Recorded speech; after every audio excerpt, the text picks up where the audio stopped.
أعوذ بالله من الشيطان الرجيم. بسم الله الرحمن الرحيم. ياسين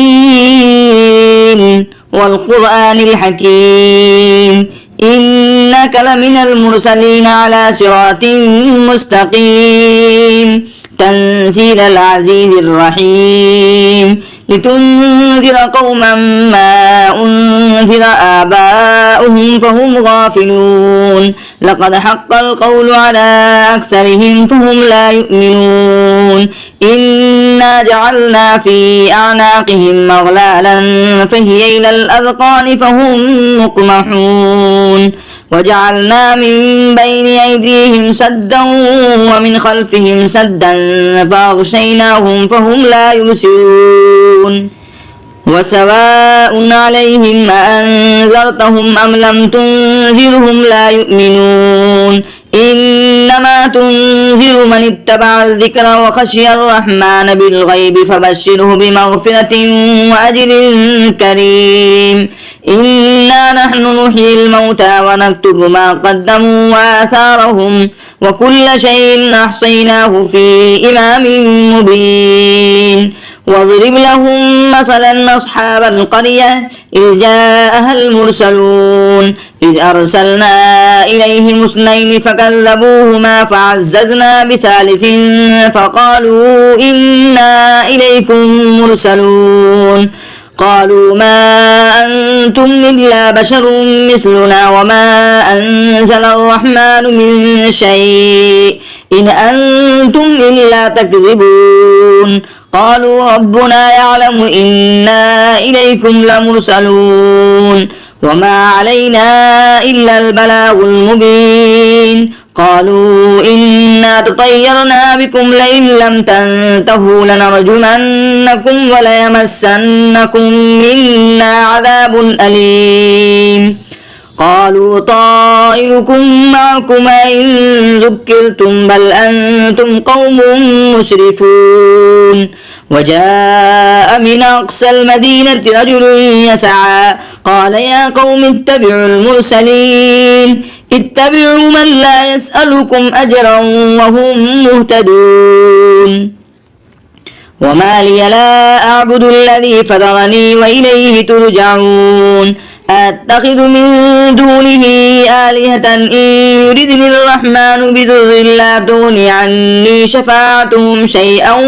ولا ينقذون إني إذا لفي ضلال مبين إني آمنت بربكم فاسمعون قيل ادخل الجنة قال يا ليت قومي يعلمون بما غفر لي ربي وجعلني من المكرمين وما أنزلنا على قومه من بعده من جند من السماء وما كنا منزلين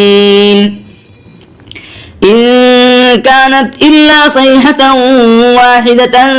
فإذا هم خامدون يا حسرة على العباد ما يأتيهم من رسول إلا كانوا به يستهزئون ألم يروا كم أهلكنا قبلهم من القرون أنهم إليهم لا يرجعون وإن كل لما جميع لدينا محضرون وآية لهم الأرض الميتة أحييناها وأخرجنا منها حبا فمنه يأكلون وجعلنا فيها جنات من نخيل وأعناب وفجرنا فيها من العيون ليأكلوا من ثمره وما عملته أيديهم أفلا يشكرون سبحان الذي خلق الأزواج كلها مما تنبت الأرض ومن أنفسهم ومما لا يعلمون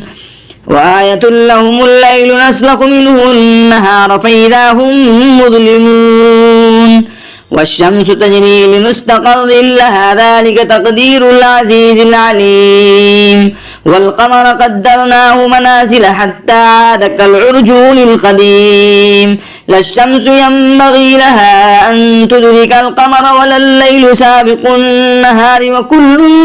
في فلك يسبحون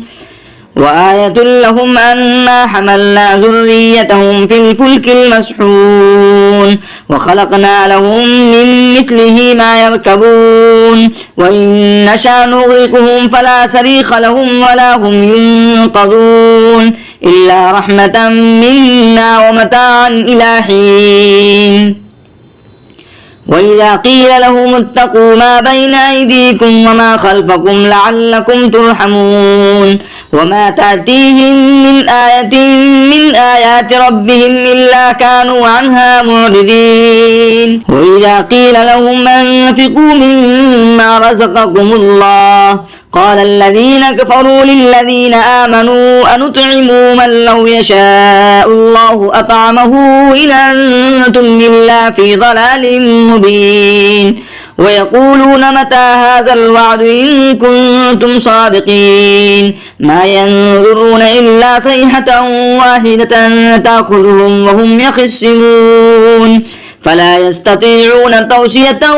ولا إلى أهلهم يرجعون ونفخ في السور فإذا هم من الأجداث إلى ربهم ينسلون قالوا يا ويلنا من بعثنا من مرقدنا هذا ما وعد الرحمن وصدق المرسلون إن كانت إلا صيحة واحدة فإذا هم جميع لدينا محضرون فاليوم لا تظلم نفس شيئا ولا تجزون إلا ما كنتم تعملون إن أصحاب الجنة اليوم في شغل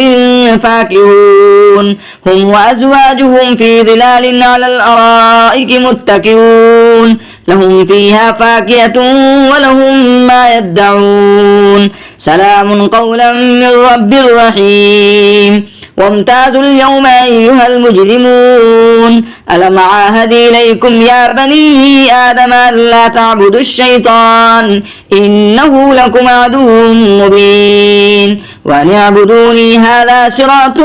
مستقيم ولقد أضل منكم جبلا كثيرا فلم تكونوا تعقلون هذه جهنم التي كنتم توعدون اصلوها اليوم بما كنتم تكفرون اليوم نختم على أفواههم وتكلمنا أيديهم وتشهد أرجلهم بما كانوا يكسبون ولو نشاء لطمسنا على أعينهم فاستبقوا الصراط فأنى يبصرون ولو نشاء لمسخناهم على مكانتهم فما استطاعوا مضيا ولا يرجعون ومن نعمره ننكسه في الخلق أفلا يعقلون وما علمناه الشعر وما ينبغي له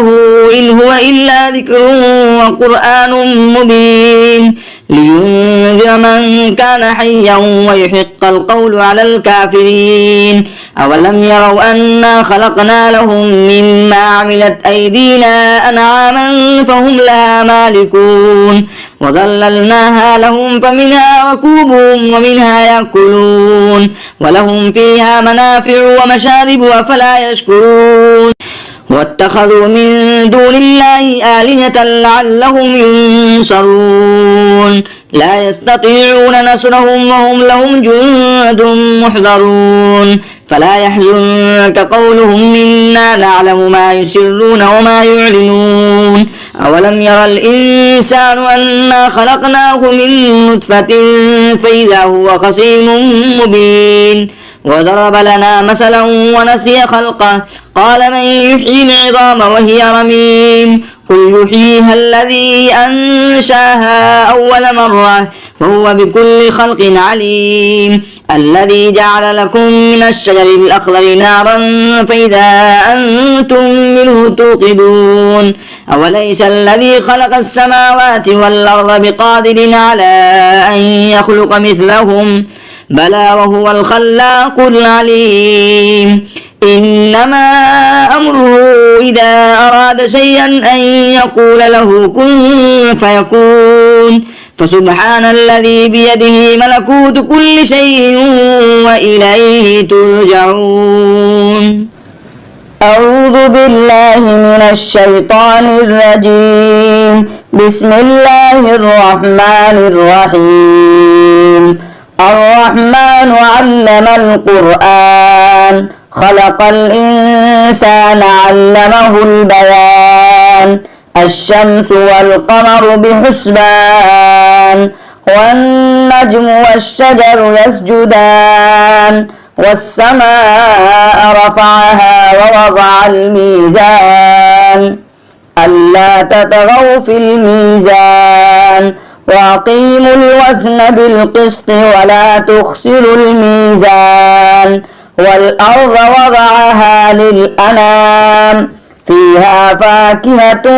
والنخل ذات الأكمام والحب ذو العصف والريحان فبأي آلاء ربكما تكذبان خلق الإنسان من صلصال كالفخار وخلق الجان من مارج من نار فبأي آلاء ربكما تكذبان رب المشرقين ورب المغربين فبأي آلاء ربكما تكذبان مرج البحرين يلتقيان بينهما برزخ لا يبغيان فبأي آلاء ربكما تكذبان يخرج منهما اللؤلؤ والمرجان فبأي آلاء ربكما تكذبان وله الجوار المنشآت في البحر كالأعلام فبأي آلاء ربكما تكذبان كل من عليها فان ويبقى وجه ربك ذو الجلال والإكرام فبأي آلاء ربكما تكذبان يسأله من في السماوات والأرض كل يوم هو في شان فبأي آلاء ربكما تكذبان سنفرغ لكم أيها الثقلان فبأي آلاء ربكما تكذبان يا معشر الجن والإنس إن استطعتم أن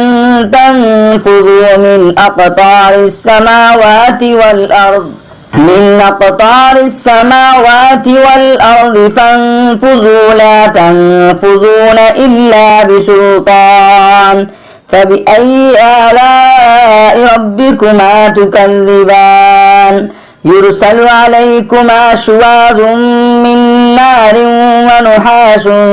فلا تنتصران فبأي آلاء ربكما تكذبان فإذا انشقت السماء فكانت وردة كالدهان فبأي آلاء ربكما تكذبان فيومئذ لا يسأل عن ذنبه إنس ولا جان فبأي آلاء ربكما تكذبان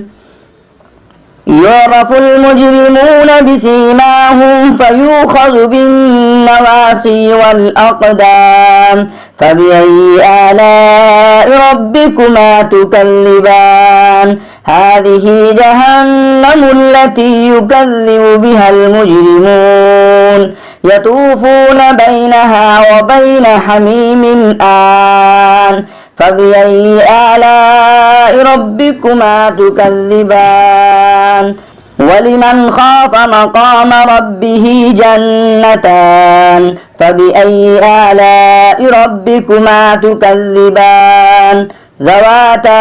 أفنان فبأي آلاء ربكما تكذبان فيهما عينان تجريان فبأي آلاء ربكما تكذبان فيهما من كل فاكهة زوجان فبأي آلاء ربكما تكذبان متكئين على فرش بطائنها من استبرق وجنى الجنتين دان فبأي آلاء ربكما تكذبان فيهن قاصرات الطرف لم يطمثهن إنس قبلهم ولا جان فبأي آلاء ربكما تكذبان كأنهن الياقوت والمرجان فبأي آلاء ربكما تكذبان هل جزاء الإحسان إلا الإحسان فبأي آلاء ربكما تكذبان ومن دونهما جنتان فبأي آلاء ربكما تكذبان مدهامتان فبأي آلاء ربكما تكذبان فيهما عينان نضاختان فبأي آلاء ربكما تكذبان فيهما فاكهة ونخل ورمان فبأي آلاء ربكما تكذبان فيهن خيرات حسان فبأي آلاء ربكما تكذبان حور مقصورات في الخيام فبأي آلاء ربكما تكذبان لم يطمثهن إنس قبلهم ولا جان فبأي آلاء ربكما تكذبان متكئين على رفرف خضر وأبقري حسان فبأي آلاء ربكما تكذبان تبارك اسم ربك ذي الجلال والإكرام أعوذ بالله من الشيطان الرجيم بسم الله الرحمن الرحيم إذا وقعت الواقعة ليس لوقعتها كاذبة خافضة رافعة إذا رجت الأرض رجا وبست الجبال بسا فكانت هباء منبثا وكنتم أزواجا ثلاثة فأصحاب الميمنة ما أصحاب الميمنة وأصحاب المشأمة ما أصحاب المشأمة والسابقون السابقون أولئك المقربون في جنات النعيم ثلة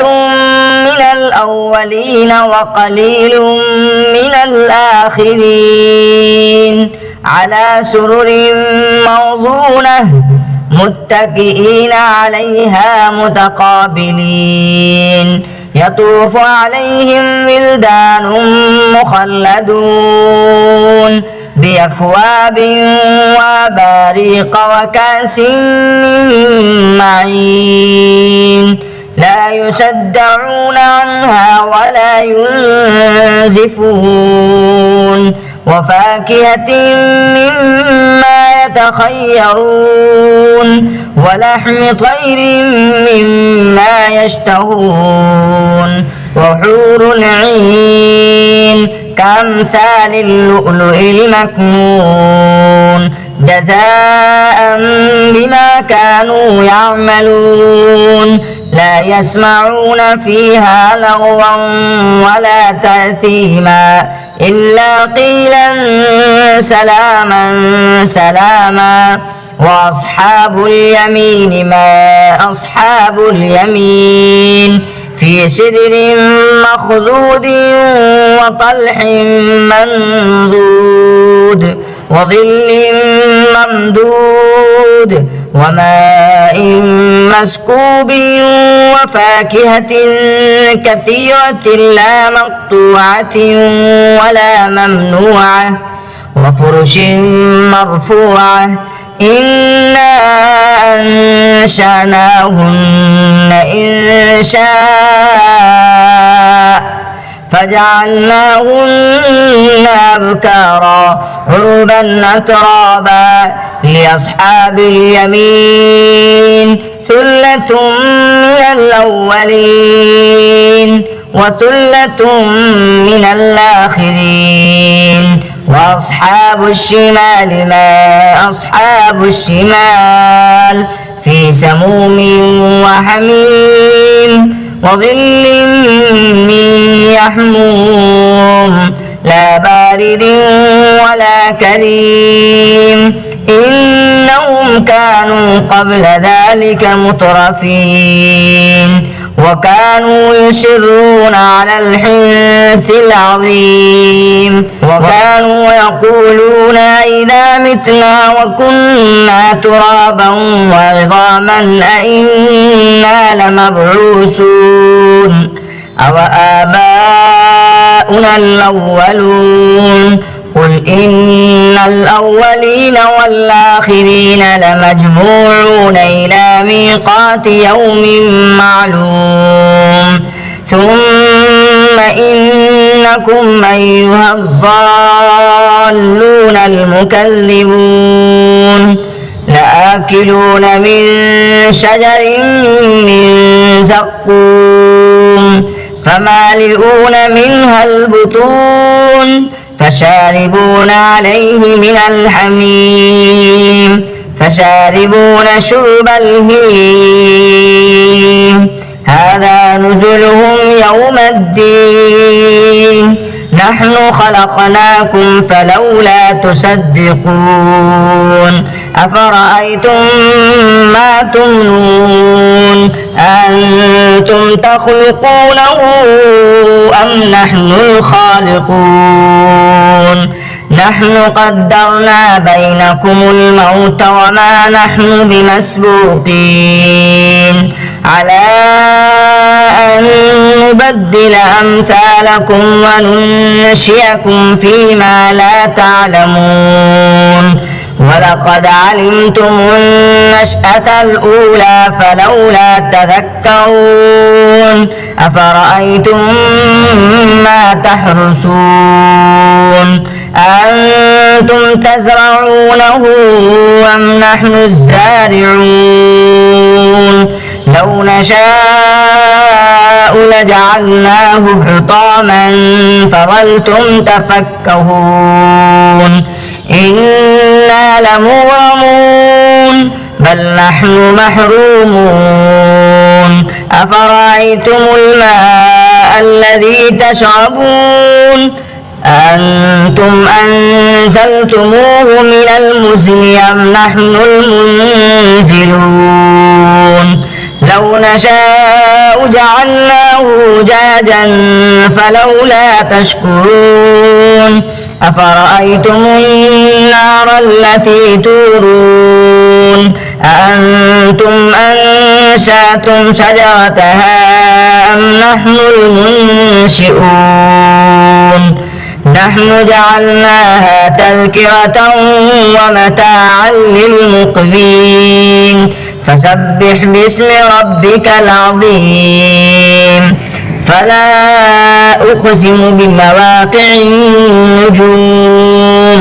وإنه لقسم لو تعلمون عظيم إنه لقرآن كريم في كتاب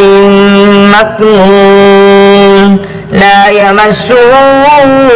إلا المطهرون تنزيل من رب العالمين أفبهذا الحديث أنتم مدهنون وتجعلون رزقكم أنكم تكذبون فلولا إذا بلغت الحلقوم وأنتم حينئذ تنظرون ونحن أقرب إليه منكم ولكن لا تبصرون فلولا إن كنتم غير مدينين ترجعونها إن كنتم صادقين فأما إن كان من المقربين فروح وريحان وجنة نعيم. وأما إن كان من أصحاب اليمين فسلام لك من أصحاب اليمين. وأما إن كان من المكذبين الضالين فنزل من حميم وتصلية جحيم. إن هذا لهو حق اليقين. فسبح باسم ربك العظيم. صدق الله العظيم. أعوذ بالله من الشيطان الرجيم. بسم الله الرحمن الرحيم. تبارك الذي بيده الملك وهو على كل شيء قدير. الذي خلق الموت والحياة ليبلوكم أيكم أحسن عملا وهو العزيز الغفور. الذي خلق 7 سماوات طباقا ما ترى في خلق الرحمن من تفاوت فارجع البصر هل ترى من فطور ثم ارجع البصر كرتين ينقلب إليك البصر خاشعا وهو حسير. ولقد زينا السماء الدنيا بمصابيح وجعلناها رجوما للشياطين وأعتدنا لهم عذاب السعير. وللذين كفروا بربهم عذاب جهنم وبئس المصير. إذا ألقوا فيها سمعوا لها شهيقا وهي تفور تكاد تميز من الغيظ كلما ألقي فيها فوج سألهم خزنتها ألم يأتكم نذير قالوا بلى قد جاءنا نذير فكذبنا وقلنا ما نزل الله من شيء إن أنتم إلا في ضلال كبير. وقالوا لو كنا نسمع أو نعقل ما كنا في أصحاب السعير فاعترفوا بذنبهم فسحقا لأصحاب السعير. إن الذين يخشون ربهم بالغيب لهم مغفرة وأجر كبير. وأسروا قولكم أو اجهروا به إنه عليم بذات الصدور. ألا يعلم من خلق وهو اللطيف الخبير. هو الذي جعل لكم الأرض ذلولا فامشوا في مناكبها وكلوا من رزقه وإليه النشور. أأمنتم من في السماء أن يخسف بكم الأرض فإذا هي تمور أم أمنتم من في السماء أن يرسل عليكم حاصبا فستعلمون كيف نذير. ولقد كذب الذين من قبلهم فكيف كان نكير.